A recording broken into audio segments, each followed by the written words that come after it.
দীপকবাবু ও সুভাষিসবাবু ছোটবেলার বন্ধু ছিলেন। তারা গ্রামের বিদ্যালয়ে একসঙ্গে পড়াশোনা করেন। পড়াশোনা শেষ করার পর দুই বন্ধুর বিয়ে হয়। এরপর তাদের ছেলে মেয়ে হয়। দীপকবাবুর ছেলে অতনু এবং সুভাষিসবাবুর ছেলে সপ্তর্ষি একসঙ্গে খেলাধুলা করত। তারা দুই ভাইয়ের মতোই বড় হতে থাকে। কয়েক বছর পর সুভাষিসবাবুর একটি মেয়ে হয়, যার নাম মহুয়া। মহুয়া হওয়ার পর দীপকবাবু সুভাষিসবাবুকে বলেন, দেখেছিস সুভাষ, উপরবেলা বুঝি আমাদের মনের ইচ্ছা পূরণ করেছে। তাই তোর বাড়িতে লক্ষ্মী প্রতিমার মতো একটা মেয়ে পাঠিয়েছে। তোর মনে আছে তো আমরা কি ঠিক করেছিলাম? আরে হ্যাঁ হ্যাঁ, মনে আছে, আমি ভুলিনি। আমি কি ভুলে যাই কোনো কথা? আজ থেকে 20 বছর আগে আমার মেয়ে তোর বাড়ির বৌমা হবে, এই কথা আমি সবার সামনে দিয়েছিলাম। সুভাষিসবাবুর কথা শুনে সবাই খুবই খুশি হয়। দীপকবাবুর স্ত্রী পার্বতী দেবী মহুয়াকে কোলে নিয়ে নারকেল এবং 101 টাকা দিয়ে আশীর্বাদ করেন এবং সুভাষিসবাবুর স্ত্রী সুরভি দেবীকে বলেন, এই নিন বৌদি, 101 টাকা। এই নারকেলটা দিয়ে আমি আমার বৌমাকে আশীর্বাদ করে গেলাম। আজ থেকে আপনার মেয়ে আমারই হলো। হ্যাঁ হ্যাঁ দিদি, সে তো 100 বার। আমরা আপনার বৌমাকে যত্নের সঙ্গে মানুষ করব। আপনারা ও ব্যাপারে একেবারে নিশ্চিন্ত থাকতে পারেন। কই দেখি আমার জামাই বাবা কই? আজ আমিও তাকে চন্দন দিয়ে বরণ করে নিই। এই বলে সুরভি দেবীও অতনুকে চন্দনের ফোঁটা দিয়ে বরণ করেন এবং আশীর্বাদ করেন। এভাবেই ছোটবেলাতে অতনু ও মহুয়ার আশীর্বাদ অনুষ্ঠান সম্পন্ন হয়। কয়েক মাস পর সুরভি দেবীর বাবা মারা যাওয়াতে তাদের পুরো পরিবার সেখান থেকে অন্য গ্রামে চলে যায় এবং সুরভি দেবী তার বাবার একমাত্র সন্তান ছিল। তাই শ্বশুরের সমস্ত সম্পত্তি সুভাষিসবাবুর হয়ে যায়। প্রচুর পরিমাণে চাষের জমি, বড় বড় বাড়ি, সবকিছু দেখাশোনা করার দায়িত্ব সুভাষিসবাবুর কাঁধে এসে পড়ে। এর ফলে তারা সব সময়ের জন্য সেখানকার বাসিন্দা হয়ে যান। ধীরে ধীরে তাদের ছেলে মেয়ে সপ্তর্ষি ও মহুয়া বড় হয়ে ওঠে। সপ্তর্ষি একটা ভালো কোম্পানিতে চাকরি পায়। এদিকে মহুয়া কলেজে ভর্তি হয়। একদিন সন্ধ্যাবেলা সুরভি দেবী ও সুভাষিসবাবু মহুয়াকে ডেকে তাদের কাছে বসিয়ে বলেন, মহুয়া, আমার তোমার সঙ্গে আমাদের একটা কথা আছে। তোমার এখন 19 বছর বয়স। পরের বছর তুমি 20-তে পা দেবে। এ বিষয়ে আমি তোমাকে আগে কখনোই কিছু বলিনি, কিন্তু এখন সময় এসে গেছে। সবকিছু তোমাকে বলে দেওয়াটাই ভালো। মা, তোমরা এইসব কি বলছো? আমি তো কিছুই বুঝতে পারছি না। কি 19 বছর 20 বছর করছো বলো তো? যা বলার পরিষ্কার করেই বলো। শোন মা, তুই তো জানিস এটা তোর দাদুর বাড়ি। আমাদের আসল বাড়ি কমলপুর গ্রামে। হ্যাঁ, সেসব ইতিহাস তো অনেকবারই শুনেছি। আমি কতবার তোমাদেরকে বলেছি যে আমাকে একবার কমলপুর গ্রামে নিয়ে চলো, কিন্তু তোমরা তো কখনোই আমাকে নিয়ে যাওনি। কি পাগল মেয়ে! মেয়েরা কি তার বিয়ের আগে তার শ্বশুর বাড়ি যায় নাকি? কি শ্বশুর বাড়ি? কি সব বলছো বলো তো? এসব বলার জন্যই তো তোকে আজকে এখানে ডেকেছি। এখন মন দিয়ে শোন। তোর বাবার বন্ধু দীপক বাবুর একমাত্র ছেলে অতনুর সঙ্গে তোর বিয়ে অনেক ছোটবেলাতেই আমরা ঠিক করে ফেলেছিলাম। তোর বাবা তাদেরকে কথা দিয়েছেন, তুই যখন 20 বছর বয়স হবি তখন তোদের বিয়ে হবে। কিন্তু মা, তুমি তো এতদিন আমাকে এ বিষয়ে কিছুই বলনি। আমি তো তাকে চিনিও না, কখনো দেখিও নি। আমি জানি, আমি জানি তুই তাকে চিনিস না। তুই ওদের পরিবার অনেক ভালো। ওখানে বিয়ে হলে তুই হয়তো অর্থপূর্ণ সুখ পাবি না, কিন্তু মানসিক শান্তি পাবি মা। এবার তুই বল, তুই যদি না চাস তাহলে আমি ওদের সঙ্গে কথা বলবো। ওদেরকে বলে এই সম্পর্কটা এখানেই ভেঙে দেবো। আমাকে কিছুদিন সময় দাও বাবা। হঠাৎ করে এত কিছু শোনার পর আমার মাথা কাজ করছে না। হ্যাঁ হ্যাঁ, নিশ্চয়ই। তোর জীবনের এত বড় একটা ডিসিশন, তুই চিন্তা ভাবনা কর, তারপর আমাদেরকে জানাবি। তোর অমত থাকলে আমরা অন্য ব্যবস্থা করব। এরপর সুরভি দেবী এবং সুভাষিসবাবু তাদের ঘরে চলে যান। এদিকে মহুয়া সারা রাত ধরে এ বিষয়ে চিন্তা ভাবনা করতে থাকে। যদিও তার মতামত না নিয়েই তার বাবা মা অনেক ছোটবেলাতেই তার সম্বন্ধ করে দিয়েছিল, কিন্তু সেদিন রাতে সে যতবার অতনুর কথা ভাবছিল ততবারই সে অদ্ভুত একটা টান অনুভব করে এবং অতনুকে একবারও চোখে না দেখা সত্ত্বেও মনে মনে তাকে ভালোবেসে ফেলে। দুদিন পর আবার সুভাষিসবাবু মহুয়াকে এ বিষয়ে প্রশ্ন করলে সে বলে, বাবা, তোমরা যা ভালো বোঝো তাই করো। তবে আমার একটা ইচ্ছা আছে, আমার বিয়ের আগে যেন দাদার বিয়ে হয়ে যায়। আমি তোমাদেরকে এভাবে একা ফেলে শ্বশুরবাড়িতে যেতে পারবো না। মহুয়ার কথা শুনে সবাই খুব খুশি হয়ে যায়। এরপর সপ্তর্ষির জন্য মেয়ে দেখা হয়। কয়েকদিন পর দেবযানী নামে একটি মেয়ের সঙ্গে সপ্তর্ষির বিয়ে হয়ে যায়। সপ্তর্ষির বিয়ের পর এবার মহুয়ার বিয়ের তোড়জোড় শুরু হয়। সুরভি দেবী এবং সুভাষিসবাবু তাদের একমাত্র মেয়ের জন্য সব রকমের জিনিসপত্র কিনে ঘর ভর্তি করতে থাকেন। এসব কিছু দেখে দেবযানীর মনে মনে খুবই হিংসা হয় এবং সে বলে, মা, আপনারা তো দেখছি লেপ কম্বল হাঁড়ি বাসন সবকিছু দিয়ে ঘর বোঝাই করে দিয়েছেন। এই এত কিছু জিনিসপত্র পাঠানোর কি আছে? শুনেছি তো নাকি ওরা খুব গরিব, ঘর বাড়িও ভাঙাচোরা। তা ওই বাড়িতে কি এইসব জিনিস মানাবে? তা এতই যদি একমাত্র মেয়ের ভবিষ্যৎ নিয়ে চিন্তা, তাহলে একটি ধনী পরিবারের মেয়ের বিয়ে দিলেই তো পারতে। এরকম কাঙ্গাল ভিখারি বাড়িতে বিয়ে দিচ্ছ কেন? সেই কথাটাই তো আমার মাথাতে আসছে না। সপ্তর্ষির কথা শুনে দেবযানী সেখান থেকে চলে যায়। এদিকে মহুয়ার চোখে জল চলে আসে এবং সে তার মাকে বলে, মা, এইসব জিনিসপত্র আমার কোনো দরকার নেই। তুমি আমাকে সাধারণভাবেই বিয়ে দাও। এসব আমার কিছুই চাই না। এই ঘটনার পর মহুয়া সত্যি তার বাপের বাড়ি থেকে কোনো জিনিসপত্র নেয় না এবং খুবই সাধারণভাবে তাদের বিয়ে হয়ে যায়। বিয়ের পর অতনুর মা পার্বতী দেবী এবং বাবা দীপকবাবু অনেক আন্তরিকতার সঙ্গে তাকে বাড়ির ভেতরে নিয়ে যায়। বাড়ি ছোট হলেও খুব পরিষ্কার ও ছিমছাম ছিল। গৃহপ্রবেশের পর পার্বতী দেবী মহুয়াকে বলেন, মহুয়া, আজ পুরো 20 বছর পর তুমি এই বাড়িতে পা দিলে। আজ থেকে আমি এই পরিবারের সমস্ত দায়িত্ব তোমাকে দিলাম। আমরা তোমার বাবার মতো অত বড় লোক নয়, তবে এটুকু কথা দিতে পারি যে ভালোবাসতে তোমার বাবার থেকেও কম করব না। পার্বতী দেবীর কথা শুনে মহুয়ার চোখে জল চলে আসে। এখন সে বুঝতে পারে যে এরা দারিদ্র হওয়া সত্ত্বেও কেন তার বাবা এই বাড়িতে বিয়ে দিয়েছে। এই ভেবে সে মনে মনে অনেক শান্তি পায়। এমন সময় পার্বতী দেবী তার কাছে গরম গরম ভাত, মাছের তরকারি, ডাল, আলু পোস্তর তরকারি নিয়ে এসে উপস্থিত হন এবং বলেন, এই নাও বৌমা, খেয়ে দেখো তো তোমার মায়ের হাতের স্বাদের মতো হয়েছে নাকি। পার্বতী দেবীর কথা শুনে দীপকবাবু মজা করে বলেন, হ্যাঁ বৌমা, তুমি খাবারগুলো খেয়ে দেখো। যদি খাবারের মশলা বা স্বাদ কম হয় তাহলে আমায় বলবে। কাল থেকে তোমার শাশুড়ি মার মাইনে কাটবো। হা হা হা। হ্যাঁ হ্যাঁ, তুমি তো আমাকে প্রতি মাসে 1000 টাকা মাইনে দাও। দরকার নেই, তোমার মাইনে তুমিই রাখো। আমার বৌমা চলে এসেছে, এবার আমরা দুজনে মিলেমিশে থাকবো। আমাদের আর কারোরই দরকার নেই। পার্বতী দেবীর কথা শুনে সবাই হেসে ফেলে। মহুয়া তার ছোট এবং সুখী পরিবার দেখে খুবই খুশি হয়ে যায়। শীতকালের সময় পার্বতী দেবী তার নতুন বৌমাকে তাদের একটিমাত্র কম্বল দিয়ে দেন। রাতের বেলা তারা মাদুর পেতে বিছানা করে ঘুমায়, কিন্তু মেঝেতে ঘুমানোর অভ্যেস না থাকার জন্য মহুয়া সারা রাত ঘুমাতে পারে না। পরের দিন সকালবেলা পার্বতী দেবী দীপকবাবুকে বলেন, এই শোনো না, বৌমার তো এভাবে মেঝেতে ঘুমানোর অভ্যেস নেই। তুমি এক কাজ করো, শোভা কাকিমার বাড়িতে যাও আর তাদের বাড়ি থেকে সেলাই করার পর যে টুকরো কাপড়গুলো বেঁচে থাকে সেগুলো নিয়ে এসো। কাটা কাপড়ের টুকরো দিয়ে তুমি কি করবে?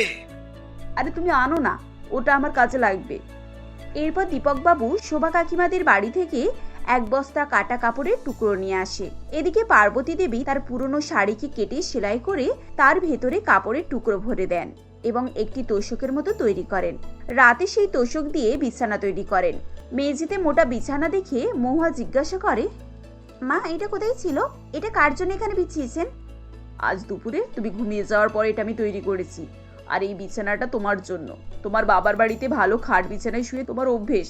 এখানে আমরা তোমাকে তো সেসব কিছুই দিতে পারছি না। তবে এই বিছানাটা আগের তুলনায় অনেকটা মোটা আর নরমও। আশা করছি আজকে ভালো ঘুমাতে পারবে তুমি। তার জন্য এত আদর যত্ন দেখে মহুয়ার চোখে জল চলে আসে। এভাবেই বেশ কিছুদিন কেটে যায়। ধীরে ধীরে মহুয়া তার শ্বশুরবাড়িতে অ্যাডজাস্ট করে নিয়েছিল। সে সকালে উঠে কাঠের চুলাতে রান্নাবান্না করা, ঘুঁটে দেওয়া, ঘর ঝাড়ু দেওয়া, কাপড় কাচা, বাসন মাজা সবকিছুই কাজ করতে থাকে। এদিকে একদিন সুভাষিস বাবু মনমরা হয়ে বসে থাকে। তখন সুরভি দেবী তাকে বলেন, কি হয়েছে, তুমি এভাবে মনমরা করে বসে আছো কেন? আজ মেয়েটার কথা খুব মনে পড়ছে। এই শীতে দুবেলায় জ্বরে ভুগতো। ওষুধ খেয়ে গিয়ে তো অবস্থা খারাপ হয়ে যেত। না জানি নতুন শ্বশুর বাড়ি গিয়ে কোনো অসুখ বিসুখে পড়লো কিনা। এতই যখন মেয়ের চিন্তা হচ্ছে, তাহলে চলো না কালকে গিয়ে একবার দেখা করে আসি।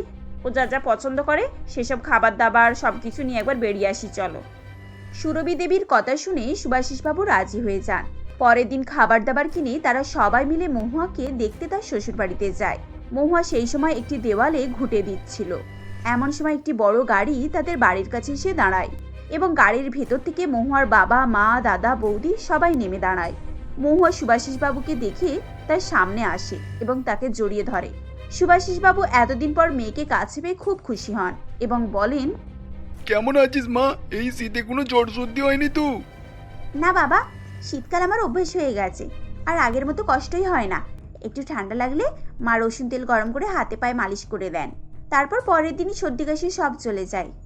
ঠিক এমনই সময় দেবযানী তার নাকের কাছে কাপড় চাপা দিয়ে বলে, এ কি মহুয়া, তুমি গোবর হাতে এভাবে দাঁড়িয়ে আছো কেন? তুমি কি ঘুঁটে দিচ্ছিলে নাকি? ও মাই গড, এই গোবরের গন্ধে আমার গা গুলিয়ে যাচ্ছে। দেবযানী, আমরাও তো এখানে দাঁড়িয়ে আছি, কই আমাদের তো কিছু হচ্ছে না। তোমার যদি এতই সমস্যা হয় তুমি গাড়ির ভিতরে গিয়ে বসো। দাদা, তুই বৌদিকে এভাবে বলিস না। আসলে বৌদির অভ্যেস নেই তো, তাই বৌদি এভাবে বলছে। আমি এক্ষুনি হাত ধুয়ে নিচ্ছি, তোমরা সবাই ভেতরে চলো। এরপর সবাই মহুয়ার সাথে তাদের বাড়ির ভেতরে যায়। পার্বতী দেবী, দীপকবাবু এবং অতনু মহুয়ার বাপের বাড়ির লোকজনদেরকে দেখে খুবই খুশি হয়ে যায়। পার্বতী দেবী তাদেরকে বসিয়ে বলে, দাদা বসুন। তারপর এতদিন পর মেয়ের কথা মনে পড়লো? আপনার মেয়ে তো রোজ আপনাদের কথা বলে। তাই নাকি? আমরা তো ভেবেছিলাম তুই নতুন মা বাবা পেয়ে আমাদের ভুলেই গিয়েছিস। বাবা তুমিও না। জানো বাবা, আমি আঙ্কেলের কাছ থেকে তোমাদের ছোটবেলার সব গল্প শুনেছি। তুমি নাকি খুব দুষ্ট আর ডান পিটে ছিলে। মহুয়ার কথা শুনে সবাই হো হো করে হেসে ফেলে, কিন্তু এসব দেবযানীর একেবারেই পছন্দ হচ্ছিল না। সে বলে, মহুয়া, তুমি এই বাড়িতে থাকো কি করে? এখানে তো দেখছি কোনো আসবাবপত্র নেই, এমনকি খাট পর্যন্ত নেই। তুমি ঘুমাও কোথায়, মেঝেতে? দেবযানীর কথা শুনে সবাই চুপ করে যায়। প্রসঙ্গ পাল্টানোর জন্য পার্বতী দেবী বলেন, আরে আপনারা তো তখন থেকে কথা বলেই যাচ্ছেন, আপনাদেরকে খাওয়ার কথা তো জিজ্ঞাসাই করা হয়নি। আপনারা একটু বসুন, আমি চটপট করে কিছু খাবার বানিয়ে আনছি। হ্যাঁ মা, আমিও আপনার সাথে যাচ্ছি, চলুন। এরপর তারা দুই শাশুড়ি বৌমা মিলে কাঠের চুলাতে রান্নাবান্না শুরু করে। যা দেখে আবার দেবযানী বলে, এ বাবা, তোমরা এই এত ধোঁয়ার মধ্যে মাটির উনুনে কিভাবে রান্না করো? এতে কি খাবার রান্না হবে? আমি তো বাবা এসব কিছুই খাবো না। দেবযানীর এত অপমান শুনে মহুয়ার চোখে জল চলে আসে, কিন্তু সে কিছুরই উত্তর দেয় না। কিছুক্ষণ পর মেঝেতে আসন বিছিয়ে তাদেরকে খেতে দেওয়া হয়। পার্বতী দেবী 4টে থালাতে বিভিন্ন রকমের পিঠে পুলি, পাটিসাপটা এসব করে তাদেরকে খেতে দেয়। দেবযানী ছাড়া বাকি সবাই খাওয়া শুরু করে। পার্বতী দেবীর হাতের পিঠে খেয়ে সবাই খুব প্রশংসা করে। কিছুক্ষণ বসে থাকার পর পিঠের গন্ধ দেবযানী নাকে আসতে সে আর লোভ সামলাতে পারে না। সে সবাইকে লুকিয়ে আড়াল করে একটি পিঠে তুলে নেয় এবং খেতে শুরু করে। পিঠেটি এতটাই সুস্বাদু হয়েছিল যে সে অবাক হয়ে যায় এবং বলে, আরে, এটা তো দারুণ খেতে হয়েছে। আমি তো জীবনে কোনোদিন এত সুস্বাদু পিঠে খাইনি। তোমার ভালো লেগেছে বৌমা? তাহলে ভালো করে খাও না। এই পাটিসাপটাটা খেয়ে দেখো, আমার বিশ্বাস এরকম পাটিসাপটা তুমি আগে কখনো খাওনি। এ কথা শুনে দেবযানী লজ্জায় পড়ে যায়, কিন্তু পিঠের লোভ সে ছাড়তে পারে না। এক এক করে তার প্লেটের সমস্ত পিঠে সে শেষ করে ফেলে এবং সপ্তর্ষির প্লেট থেকেও পিঠে নিয়ে খেতে শুরু করে দেয়, যা দেখে সবাই হেসে ফেলে। এমন সময় সপ্তর্ষি বলে, আসলে আন্টি এত সুন্দর রান্না করেছে, আমি আর নিজেকে কন্ট্রোলই করতে পারছি না। আচ্ছা আন্টি, আপনি কি বাকি খাবারগুলো এভাবেই রান্না করেন? হ্যাঁ বৌদি, উনি সব খাবার এতটাই সুস্বাদু করেন, আর ওনার আদরও তো তুমি কখনো পাওনি। পেলে বুঝতে, আমি স্বর্গের থেকে কম ভালো জায়গায় নেই। মহুয়ার কথা শুনে দেবযানীর মনে মনে খুব অনুতপ্ত হয়। সে তার ভুল বুঝতে পারে। সে হাত জোড়ো করে সবার সামনে দাঁড়ায় এবং ক্ষমা চেয়ে বলে, আপনারা আমাকে ক্ষমা করে দেবেন। এতদিন ধরে আমি বুঝতাম যে টাকা পয়সা থাকলেই সুখে থাকা যায়, কিন্তু আজ আমি মহুয়ার কাছে এসে বুঝেছি যে কিভাবে ভালোবাসা দিয়ে একটা ছোট কুঁড়ে ঘরকেও স্বর্গ বানানো যায়। এরপর সে মহুয়াকে বলে, মহুয়া, তুমি সত্যি খুব ভাগ্যবতী। এত ভালোবাসার মধ্যে রয়েছো, আর আন্টির হাতের এত ভালো ভালো খাবার খাচ্ছ। আমার তো তোমাকে দেখে এবার হিংসা হচ্ছে। দেবযানী এভাবে বললে পার্বতী দেবী বলেন, আরে বৌমা, তুমি ছেলে মানুষ, কি বলতে কি বলেছো, তাতে কি আর আমরা তোমাকে খারাপ ভেবেছি? আর তোমার মহুয়ার উপরে হিংসা হওয়ার কোনো কারণই নেই।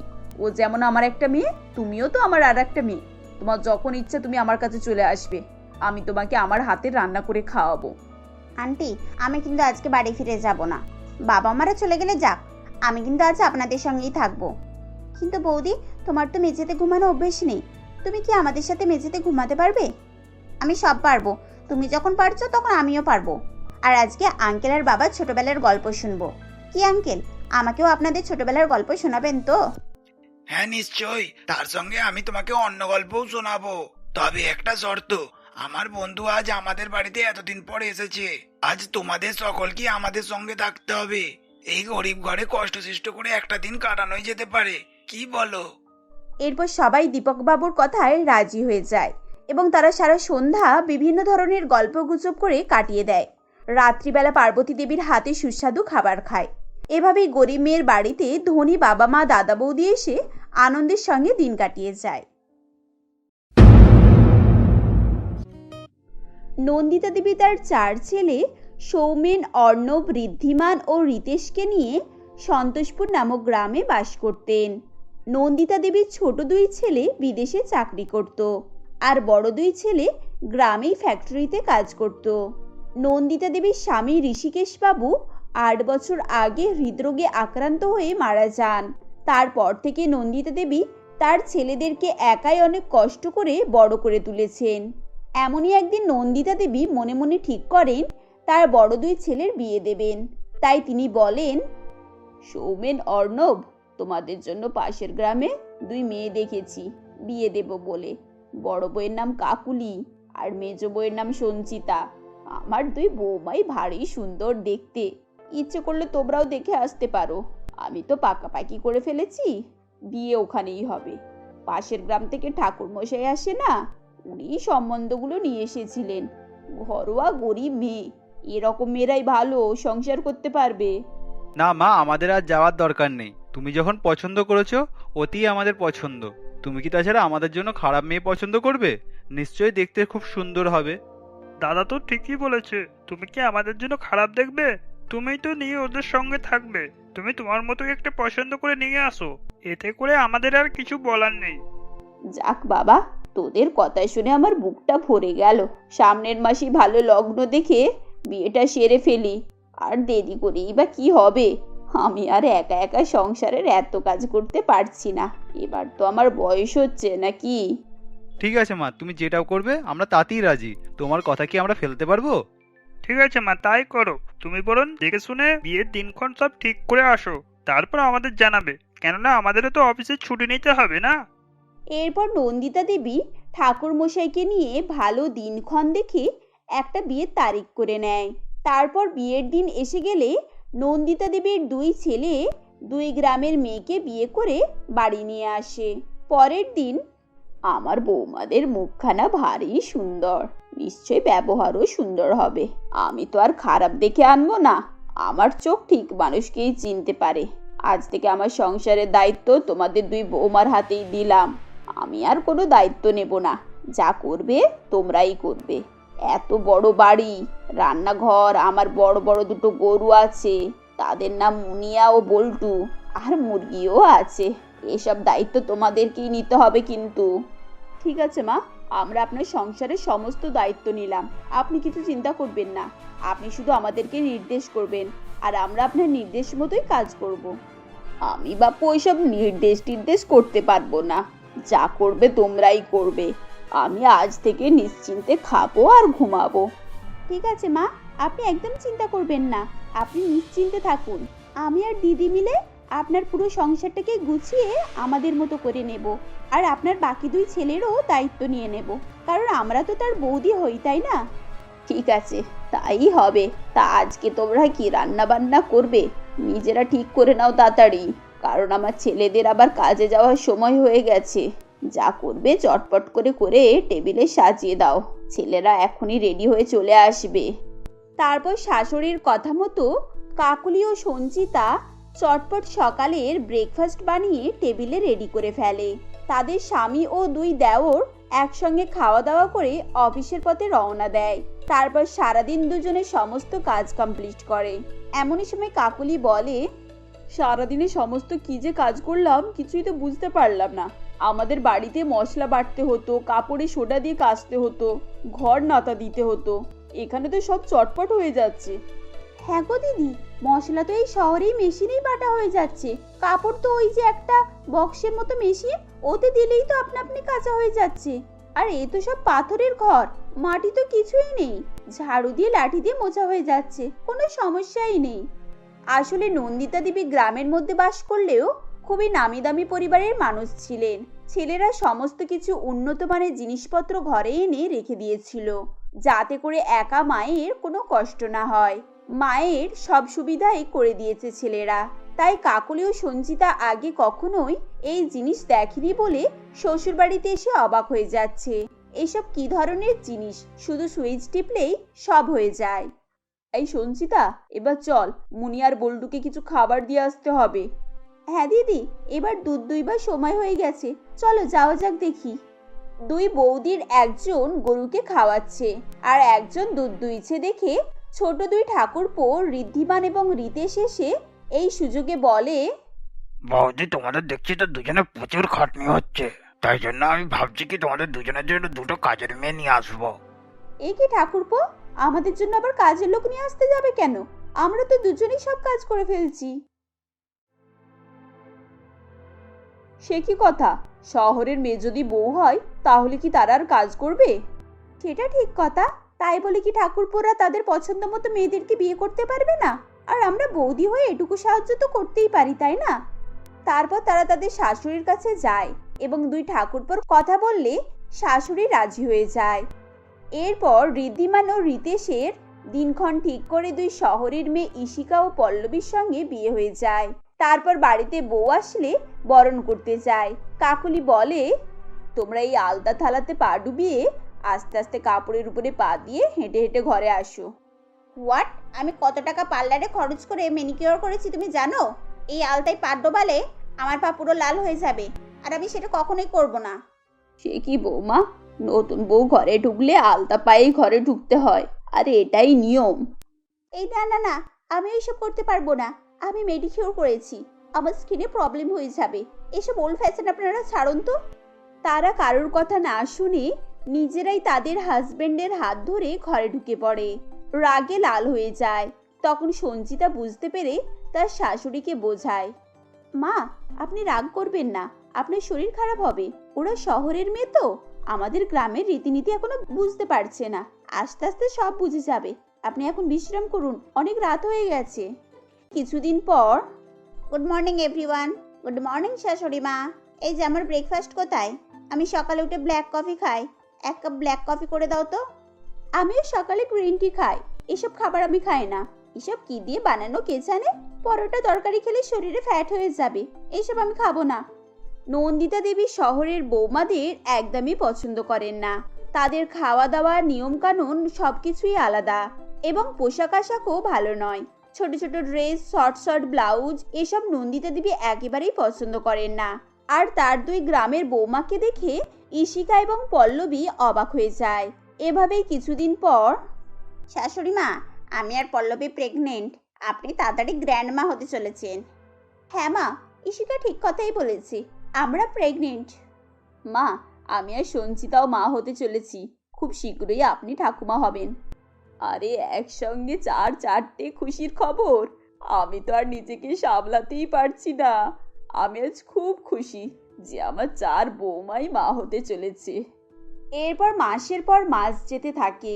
কবিতা ও সঞ্চিতা প্রেগনেন্ট অবস্থাতেই সংসারের সমস্ত কাজ করে, আর ওইদিকে ঈশিকা আর পল্লবী সারাদিন এসি চালিয়ে শুয়ে থাকে আর নানান ধরনের অনলাইনে খাবার অর্ডার করে খেতে থাকে।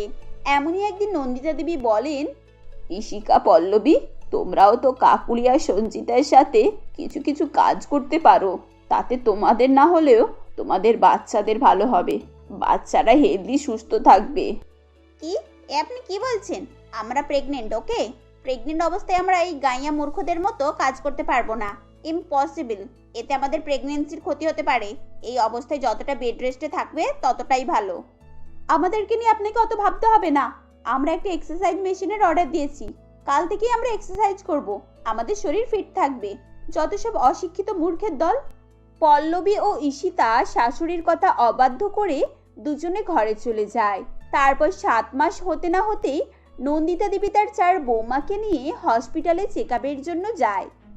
ডাক্তারবাবু, আমার 4 বৌমারই বাচ্চা সুস্থ আছে তো? কোনো অসুবিধা নেই তো? কংগ্রাচুলেশন, আপনাদের 2 বৌমার বাচ্চা একেবারে সুস্থ নর্মাল আছে। আর আপনার ওই যে 2 বৌমা, কি নাম যেন, ওই ইসিকেশ আর পল্লবী, ওদের দুজনের বাচ্চাই দেখছি ওজনে কম ও দুর্বল। তাই ওদের 2 মাস পরেই ডেলিভারি হবে। ওদের এখন সময় লাগবে। আমার যা মনে হচ্ছে বাচ্চা খুবই দুর্বলের কারণে আইসিইউতে রাখতে হবে।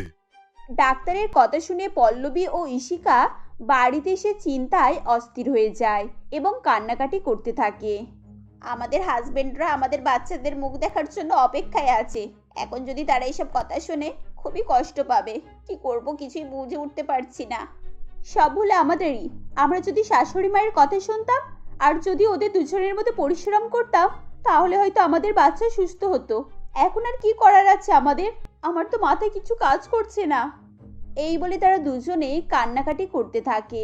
এমন সময় কাকুলি ও সঞ্চিতা এসে তার 2 ছোট জাকে বোঝাতে থাকে। মন খারাপ করো না বোন, আমরা তো আছি, এখনো অনেক সময় আছে। এই 2 মাসের মধ্যে আমরা তোমাদের এত যত্ন করব, দেখবে 2 মাসেই তোমাদের বাচ্চা অনেক পুষ্টিকর হয়ে গেছে ও ওজনও বেড়ে গেছে। হ্যাঁ বোন, কিছু ভেবো না, আজ থেকে তোমাদের যত্ন শুরু। চলো তাড়াতাড়ি, ঘরে গরুর দুধ আছে, চট করে দুজনে 2 গ্লাস দুধ খেয়ে নেবে, চলো তো দেখি। মা, দুধ খেলে বাচ্চা বেশি শক্তি পাবে। ঈশিকা ও পল্লবী 2 বড় জায়ের কথা শুনে তাদের কথা অনুযায়ী চলতে থাকে ও তাদের সঙ্গে পরিশ্রমও করতে থাকে, যা দেখে শাশুড়ি নন্দিতা দেবী খুবই খুশি হয়ে যান এবং ডেলিভারির সময় হয়ে এলে 4 বৌমাকে হসপিটালে অ্যাডমিট করে। এরপর 4 জনই সুস্থ সবল হেলদি বাচ্চার জন্ম দেয়। আপনার 4 নাতি সুস্থ ও হেলদি আছে, এটা কিভাবে সম্ভব হলো আমিও বুঝতে পারছি না। সম্পূর্ণটাই ওপরওয়ালার দয়া। 2 মাস পরেও এমন হেলদি বাচ্চা হবে আমি ভাবতেই পারিনি। না ডাক্তার বাবু, আমার 2 বড় বৌমা মিলে তার 2 ছোট যাকে বোনের মতো এত যত্ন করেছে, সে কারণেই এটা সম্ভব হয়েছে। আজ আমি খুব খুশি যে আমার 4 বৌমা এক হতে পেরেছে আর আমার 4 নাতিকে নিয়ে আমার ঘর উজালা করতে পেরেছে। আমি আজ খুব খুশি। এরপর নন্দিতা দেবী তার 4 বৌমা ও 4 নাতি নাতনিকে নিয়ে ঘরে ফিরে আসে। এরপর থেকে তারা আনন্দে খুশিতে শান্তিপূর্ণভাবে জীবনযাপন করতে থাকে।